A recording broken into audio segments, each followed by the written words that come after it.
Hi everybody, it's Kathy Drew from Gina's Bernina Sewing Center and welcome to Gina's Pro Tips. Today we're going to be talking about stabilizers, embroidery, and hooping. So stay tuned. We're going to reposition the camera so you can get a close-up of what we're doing with our hands.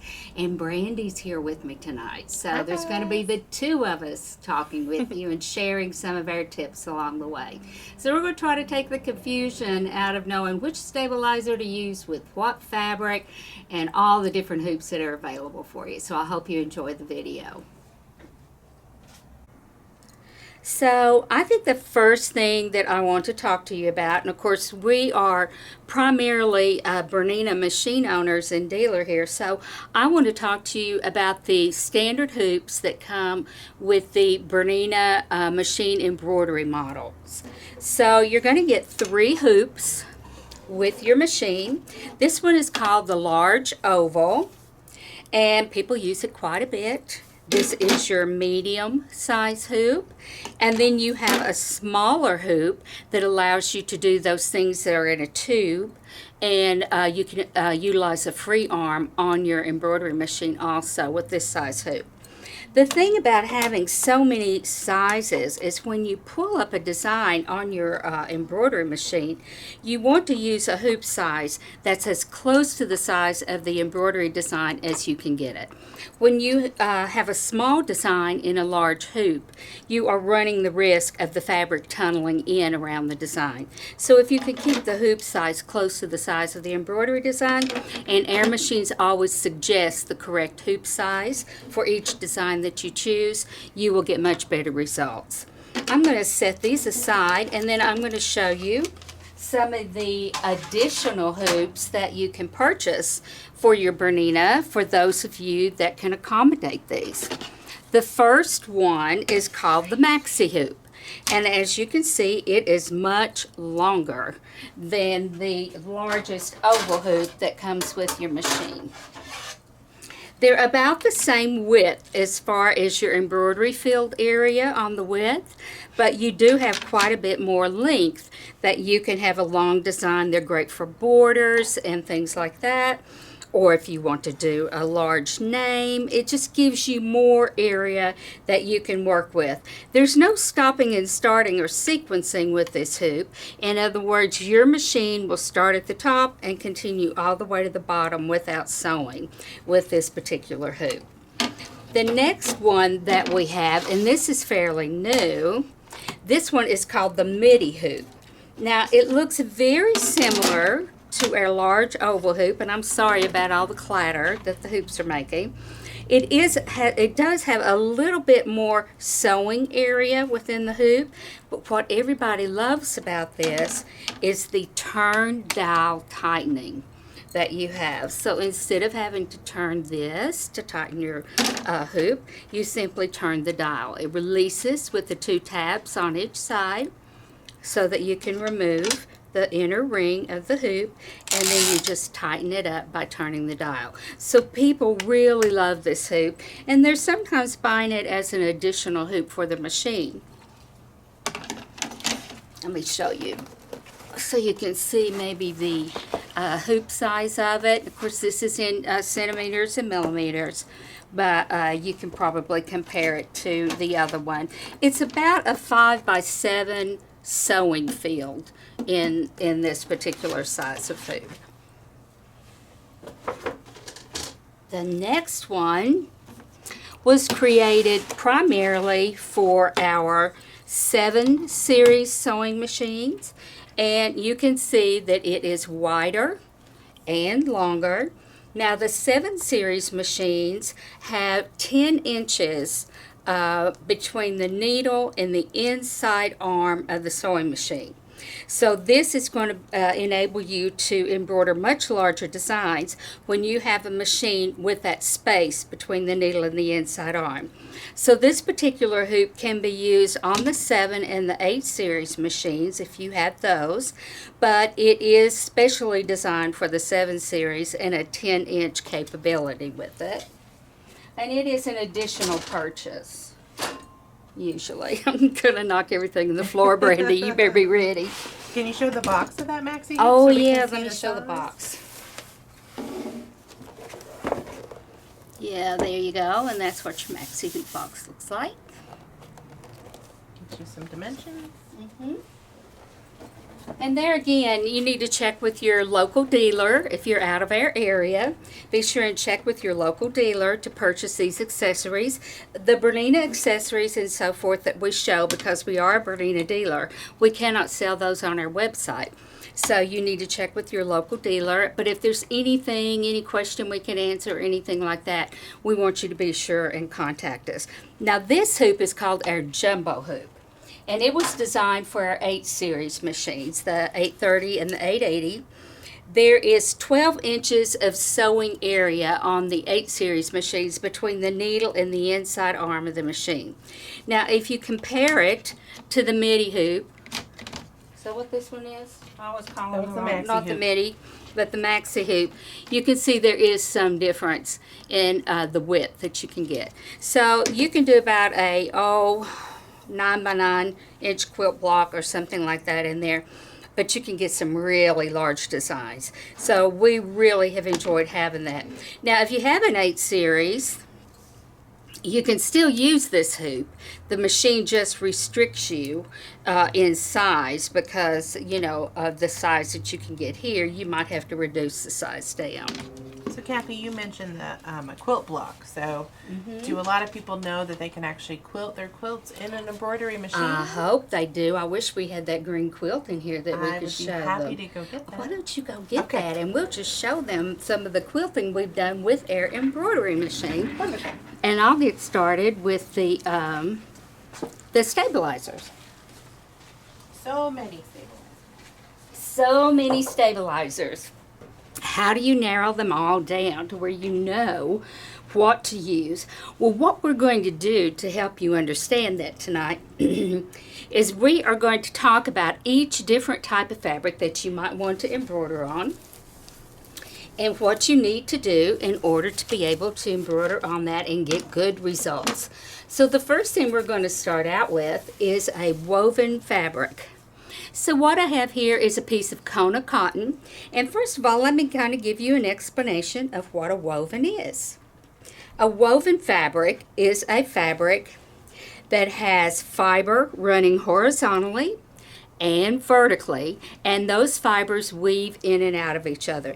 If you ever made those little pot holders as a child, you might remember how you would go up and down, and that is actually weaving, and that's what a woven fabric is. It is that the fibers have been woven together. Now Brandy just made it in here, and we have some quilt designs on this quilt. This is one of my favorite things to show customers when they're looking to upgrade their machines. So you can see this is a fairly large block, and with my jumbo hoop I pulled up the design and centered it in the block, and we were able to quilt this block. And then I used a different one. I'm sorry, go ahead. Did you use the longer hoop to do the borders? I used that hoop, the longer hoop. We can actually kind of pull them up and let them see. Right? Yeah. Yeah, so like we use the jumbo hoop for these. Okay, and the quilt, the blocks and the piecing and everything was done, and the entire quilt top was put together. We sandwiched the batting, added our backing fabric, and pin basted it in, and then when I wanted to do a certain area, I just took the pins out and we embroidered that area. So this was the hoop I used for the quilt blocks. It worked good for either one of them. And then when we got to the border, we were able to utilize the maxi hoop. Now whenever I'm going to do any kind of embroidery on the border of a hoop, I try to think about that a little bit ahead, and I cut my borders wider than I need them to be, and then that way I have enough to load that fabric in, and then I cut that border down after I get through. Isn't that cool? That is really cool.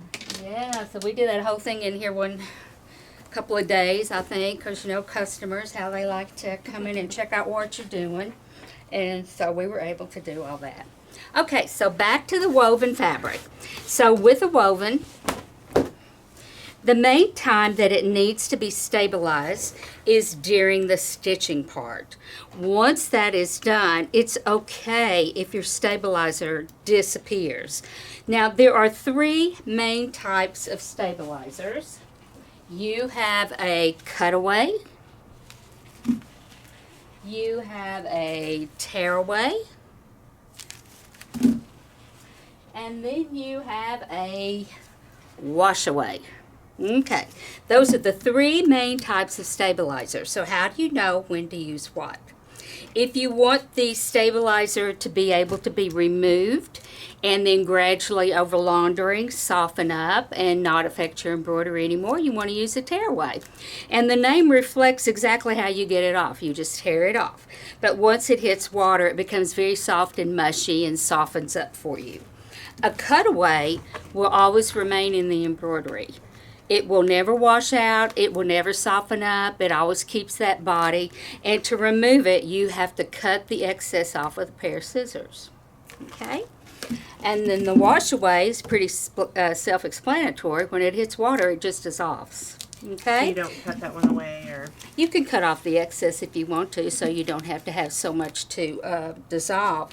But it is wonderful. And like if you're doing a monogram or something and little bits of it are stuck, you know, in some of the little small places, you don't have to sit and pick at it. Just spritz it with some water and it'll just dissolve right up. So we're going to talk about when and why you want to cut away, when you want to tear away, and when you want to wash away. Perfect. How's that sound? Exactly. So the first fabric we're going to work with, Brandy, is your woven fabric. Okay. And is this a lightweight or a medium weight woven? Well, this is a Kona cotton. I would classify it as a medium weight cotton fabric. The thread count is pretty standard. So the higher the thread count of the fabric, the more stabilizer you may need to keep it from puckering. Okay? So we're going to look at one of my favorites. This is called Ultra Clean and Tear. It's more of a medium weight stabilizer. And we have a lightweight. I think I've got them all here somewhere that we can look at. Maybe not. We have a lightweight tearaway. We have a medium weight tearaway. We have a heavyweight tearaway. And then there's the Ultra Clean and Tear. The ones that I keep on hand the most is the lightweight and the Ultra Clean and Tear, because I find I don't tend to embroider on anything that needs any more than that stabilization. It is rare with an average embroidery design that I can get by with just one layer. Right, that's a big mistake a lot of customers make, right? It is a big mistake that a lot of customers make. You get really cheap when it comes to needles. Well, you get cheap with everything sometimes, but then it's really sad when your embroidery doesn't look the way you want it to. You spend all this beautiful money on fabric, on this beautiful fabric, so. And then you do all that thread and all that time, and then you're unhappy. So we want to start out right. And if you're using Ultra Clean and Tear, I would run a little sample using 2 layers of Ultra Clean and Tear on your woven fabric. So on most of the wovens, a tearaway is all you're going to need. Okay, so 2 layers. Now I've only cut 1, but keep in mind we want to use 2 layers. Now we usually spray with 505. And that's your temporary I almost forgot to bring that over. Uh-oh. It is a temporary spray adhesive. So you can lightly spray your 505 onto the stabilizer and smooth your fabric in place. And that just takes one thing out of your mind of having to worry about them slipping when you're trying to get them in the hoop. Now, if you have 2 layers of stabilizer, you could spray 1 layer, stick the 2 together, then spray the top and smooth this on. Now, this is called the Master Hooper. And one thing, it's very beneficial, because one thing that will drive you crazy is if you're trying to load your fabric in the hoop, then it slides all over the table and your fabric slides with it. So the Master Hooper, it's very heavy. There's all different kinds of hooping tools out there, but this is one of my favorite. You clip the outer ring onto the master hooper. Notice the opening right here for the screw. Wonderful. And it will hold all the different sizes of hoop. When you get one of these, you actually order it according to the machine brand you have so that it will fit your different hoops. So we'll put the outer ring on, and the outer ring is always the one with the handle. Do you know how the machines know what size hoop you've got on your machine? No, I don't. Well, these little notches that are on the side are different on each of the different sizes of hoops. And when you put them on, it presses down on the embroidery arm, a little flexible section. And see, this one's got 2, and then this one has the 3 or 4 right there. So that's what tells the machine that you've put the correct hoop size on there. So the outer ring of the hoop is always the one with the handle on our Bernina machines.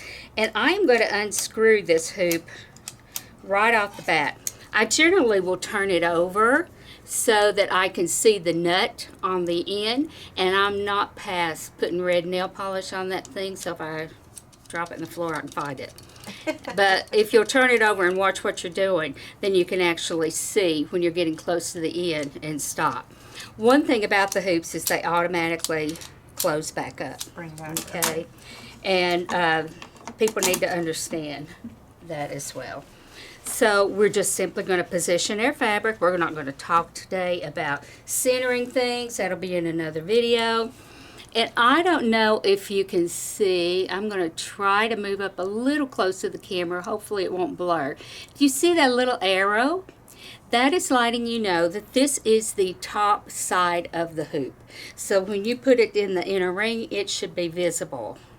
And should it be on the top where your hand? The little arrow should be pointing towards your tummy. Okay. Toward the bottom of the hoop.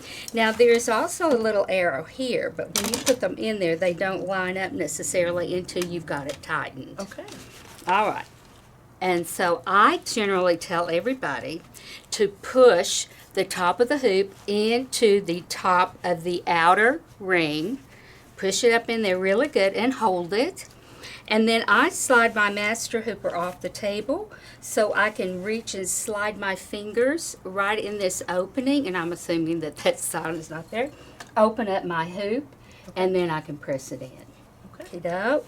So that's how you would do it to get him all in there. And then begin to tighten it. Now you can see if you had that midi hoop, turning that dial would be wonderful. Yes, it is very, very popular. I tend to stick my finger up there anyway and get him done. Okay, and then I double check it, and I don't tighten it up all the way. I like to make sure that my fabric is very smooth and taut.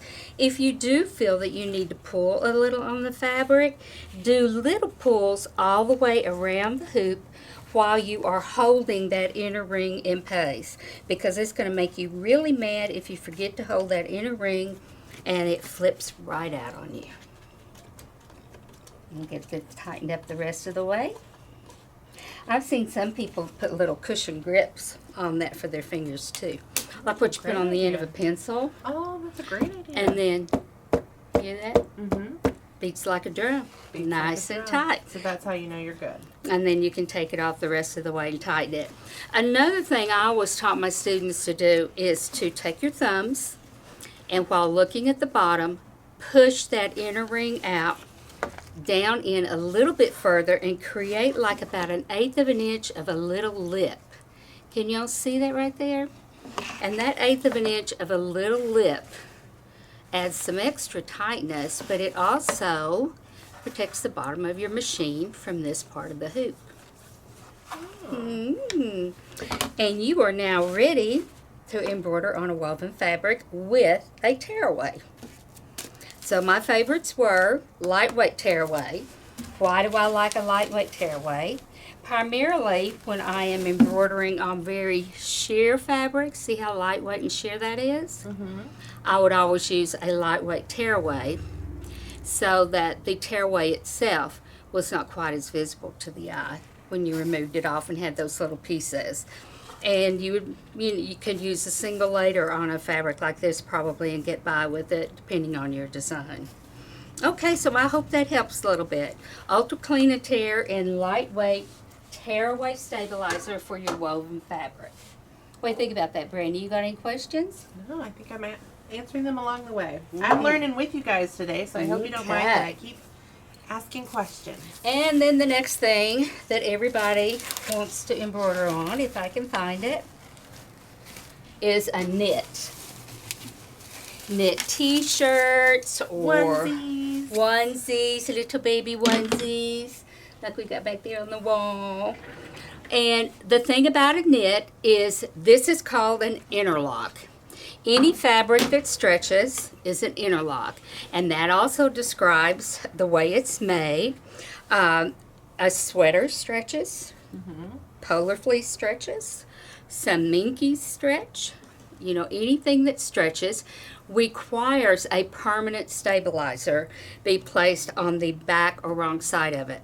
And the reason you want a permanent stabilizer, which would be our cutaway, is because we want stabilization to always be stitched in that embroidery that will not allow the area that has embroidery in it stretch again.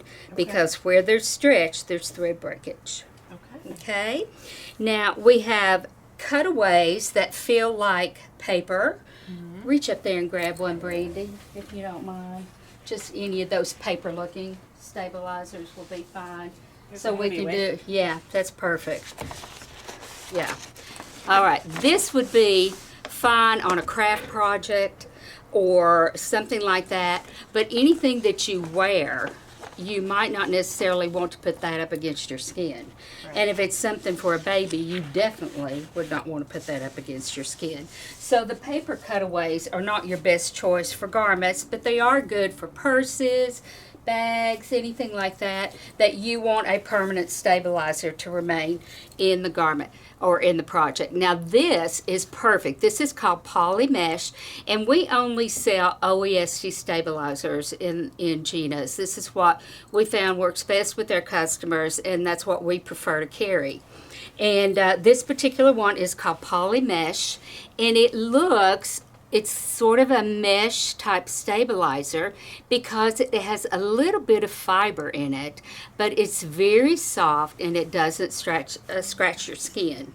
So if it's for a garment, this is what I'm going to put against the wrong side of my knit fabric in this case. Sweatshirts, can you think of anything else that stretches? Would the t-shirts count, or would that just be more? Yeah, t-shirts stretch, yeah, definitely. And so I'm just going to smooth that down on the back, like so, and get it ready. The other problem you have with knit is that when the needle goes down in it, it lifts the knit up with the needle sometimes. And when you have bouncing of the fabric, you're going to get fraying of your embroidery thread. So we want to contain this knit to where it cannot move, bounce, shift, pull in, any of the above. So then we get into a wash away. Something, since it's going to have to be placed on the right side of the fabric, we want something that's going to remove easily. And I love using this particular wash away as my favorite. And it is called Stitch 20. I like the way they've labeled it. Have you noticed they use the lowercase letters and then they've got H2O for water? Okay.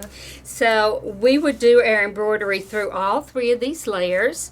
The wash away on the top, the Stitch 20, and the knit, and then the poly mesh on the back, and that's all you'll need because knits really are not prone to puckering or anything like that. So would you spray that 505? You could spray it. I prefer not to spray it so that once I get it in the hoop, I can pull on it to flatten it down tight. Okay. And sometimes if you spray it with the 505, it will stick and move your knit with it. Okay. So we've kind of got the knit contained with this, and this really is pretty easy. It's pretty easy to hoop. Now, another thing I like to do, and this is purely me, I like to wrap the inner ring of my hoops on to use on fabrics maybe that have nap, or also to get a better grip on the fabric. And so I'm going to go ahead and attach my hoop. I think I cut that big enough for a large oval hoop. Yes. I'm pretty sure it did. And then we'll lay it in place. Let me make sure So I hear a lot of videos say that you need to have the 3 layers for embroidery. So would this be considered the 3 layers? Well, it depends. Depends on the project. Okay? It just depends on the project. And depends on the fabric, or whether or not you'll have 3 layers. I mean, you could be working on a woven fabric and have 4 layers of stabilizer on the back. So I'd have to know exactly where you saw that and what they were talking about. So once again, I'm going to slip this up into the very top portion of the hoop. Make sure you push it all the way up and hold it there. And then you can reach underneath and pull that apart so that you can load it the rest of the way in your hoop.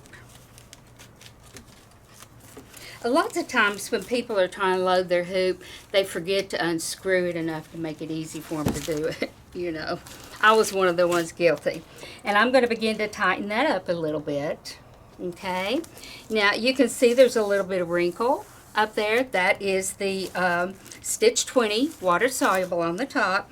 I'm going to hold that inner ring and I'm going to make little pulls all the way around that stitch 20 so that we can make sure that we have that knit firmly flattened down and not able to shift or bounce on us when we're doing our embroidery. Does that make any sense to you? Yes, it does. At all?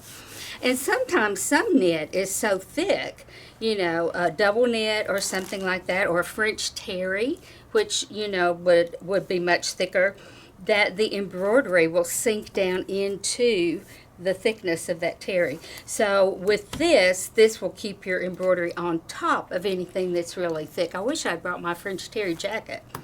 That will keep everything on top. Okay?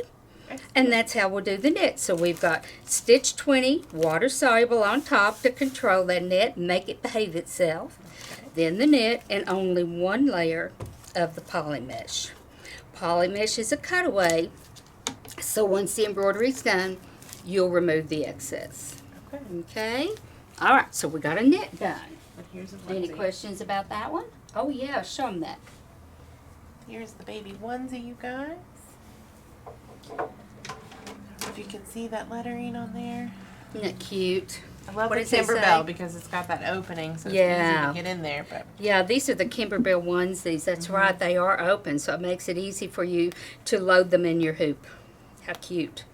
And this is a product called Gentle Touch, and it's a fusible.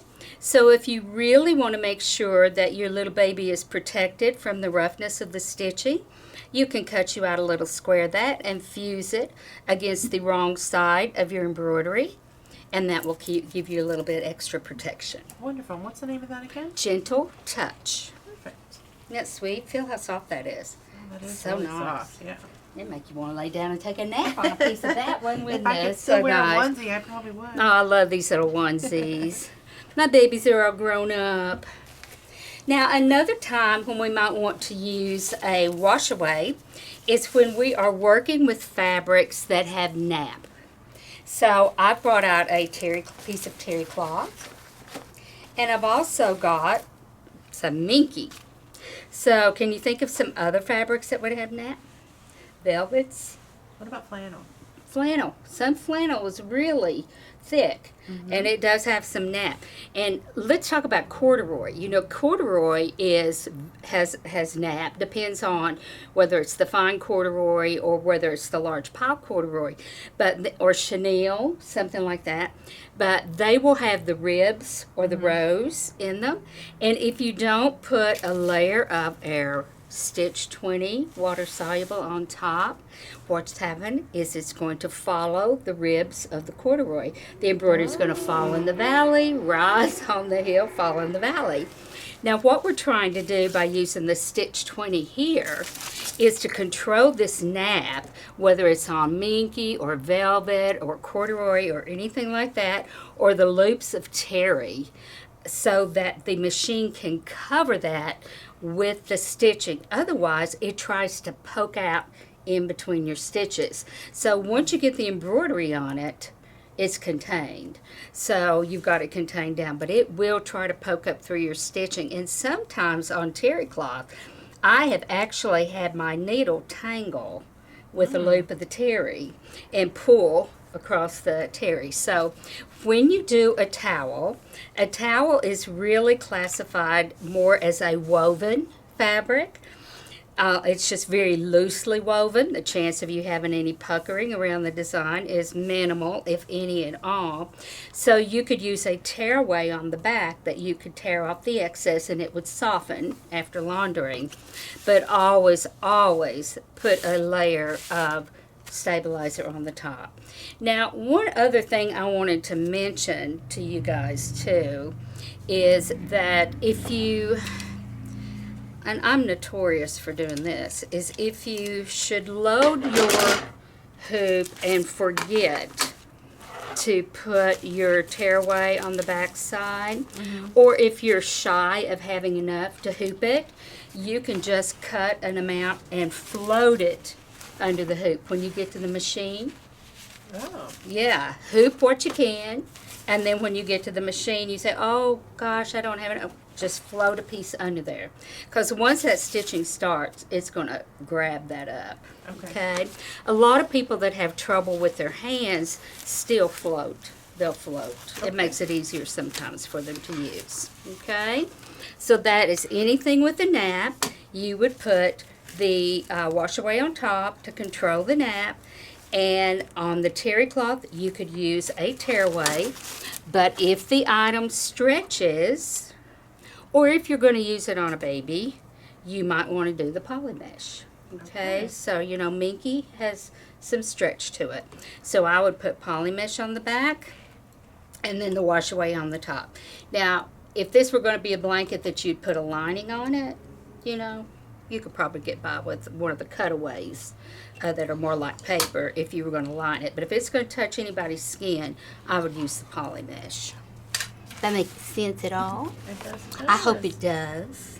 That's what I always ask in class. Okay, the next thing we're going to talk about are those items that you cannot hoop. Like a purchased item, a collar on a shirt, cuffs, anything that you cannot hoop. It's already sewn together and you can get it in the hoop. That's where you want to use products that have a sticky side to them. And the one that we love is called Stable Stick. You can get Stable Stick, let me turn it around here so you can see it. You can get Stable Stick as a cutaway, you can get it as a tearaway, and I don't think we have, yes we do, an aqua mesh. We have an aqua mesh that has a sticky side to it. Okay, so this type of stabilizer, it's more expensive because it's got that fusible side to it, but it's worth it, and you can patch it if you want to after you use it. You don't want to patch it a lot to where you're sewing through several thicknesses of it, but once or twice it's not going to hurt anything.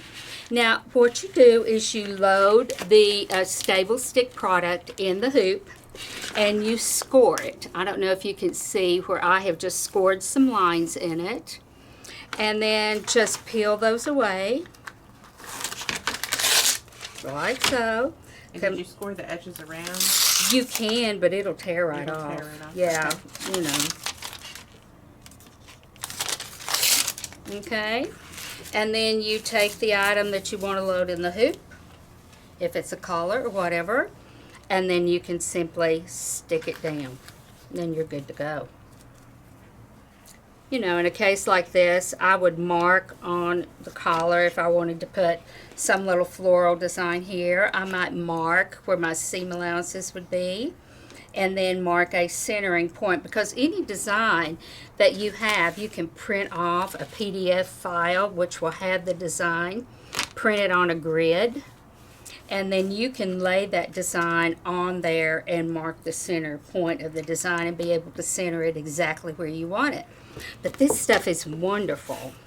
And is that all the stabilizer you would need, no matter what the fabric? Okay. Pretty much it. Because of that fusible that's in there, it pretty well controls that fabric from moving. And it's when the fabric isn't hooped tight enough and has enough stabilizer that when those first runs of stitches go, that fabric's allowed to pull in under the stress of that. That's when you have the puckering. So when you have an adhesive like this holding it in place, that's not going to happen. It's just picking the right sticky stabilizer. Exactly. So the next thing, and the last thing, almost the last thing, almost the last thing. I don't want to take too much of your all's time and you all get bored with me. But there are times when you don't want to use the stabilizer at all on your fabric. And I have an example of some very delicate heirloom embroidery. And I don't know, I think y'all can see, it's very delicate, and I didn't want any shadow of stabilizer showing in between these little areas. And see these tiny little French knots? Sometimes when you tear the stabilizer off, it damages the stitching of those little French knots. So I didn't want any stabilizer on it. And Brandy and I are in love with a product called Terrio Magic. It is magic. It is truly magic. Terrio Magic, and I don't know if I can get it up close enough, but you've heard us if you've watched the other videos. This is a liquid fabric stabilizer. So whereas we are using stabilizers that are like paper or the mesh stabilizers, this is liquid. And I use it just like a spray starch. We like to put ours in a mister. Let me go grab one. Nothing like having to run around everywhere to find your tools during the video. But we like to use the misters, and it just puts a fine mist over the product, over your fabric, and you let it sit there just for a little bit to where the fabric absorbs and it spreads out on the fabric. You don't want your fabric to dry. Kind of like a spray starch. Yeah, yeah. And then give it some iron. Now make sure though that your iron is hot enough. Yeah. I've seen people start moving the iron when the iron's not hot enough on the Terrio Magic, and it will take the fabric with it. So the iron needs to be hot enough to sizzle, and then you just iron it. And it goes from being limp to like a piece of paper almost. This is not quite like as heavy, but you can see it's really stable. Yeah. This is another reason that I wrap my hoop, is for those times when I do not want the fabric to move at all. And I simply at that point load my fabric in the hoop and I'm ready to embroider. Okay. Now once I get the fabric in there, and I don't know if I unscrewed that enough, once I get the fabric in there, I do make sure that there is no looseness in that fabric. And so once again, I might go around and give it a little tug all the way around. And the reason I like to do it all the way around is that you're just doing little movements. You're not making one big adjustment to it. And get all that looseness out. And then embroider it. And it will embroider beautifully. Absolutely beautifully. Shoot, I need to load my stuff at home with the camera on it because I can see better, with the camera than I can with that. And that's how I do my heirloom embroidery.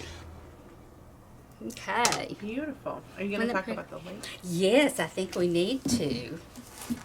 Yeah. And the other wash-away stabilizers that you can buy are used primarily to make lace projects with.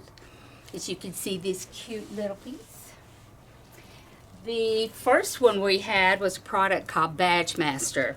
It looks very similar to the Stitch 20, but it's very thick and heavy. And it holds your stitches together when it's washed out. But my favorite one is Aqua Mesh. And the Aqua Mesh has fiber in it, and that fiber is left behind in the stitching, and that just really supports it even more. So I'm an Aqua Mesh girl for the lace. Excellent. More than anything else. So Hopefully. And then the badge master is going to be for anyone that's obviously doing badges. Mm-hmm. Yeah, we got lots Definitely. of people coming in making badges. Well, there's or a patches. product. There's a product for badges and that you can use that you don't have to stitch through. You wait until you've embroidered the patch or the applique patch or whatever, and it irons onto the back of that piece, and you trim it down, and then you can fuse it down on whatever you needed it for. Wonderful. So multiple applications Yeah. for that. Mm-hmm. Yeah, Badge Master really is more for lace and things like that you Okay. wash it completely away. Oh, I had a lady coming in. Yay. Good to know. All right. I hope that helped everybody. And as always, of course, you can put questions in the comments. Don't forget to like and share us. We need you to do that. Hit the bell so you get notifications of new videos. You tell them. And you can visit our Facebook page at Gina's on Facebook. We're on Facebook. We're on Instagram, aren't we? We are on Yeah. Instagram. Okay. On Facebook, we do little videos every morning at 9:45, just going over new products and techniques. So, So we have a lot of stuff going on. yeah, lots Lots to show of you. stuff going on, definitely. So thank you all so much for being with us tonight. Visit our website at ginasbernina.com, or you can call us at 865-966-5941. And if you need to send us an email, it's info@ginasbernina.com. So I think we've got you covered all the way around. Don't you think so? I think so. I think I need to turn the camera around, let them see Brandy. Oh, There's Brandy. Hi, guys. Yeah, so thank you I'm guys. cuddling the quilt. Cuddling. Thank you all so much. Thank you. We appreciate you watching, okay? We'll see you soon. Bye-bye.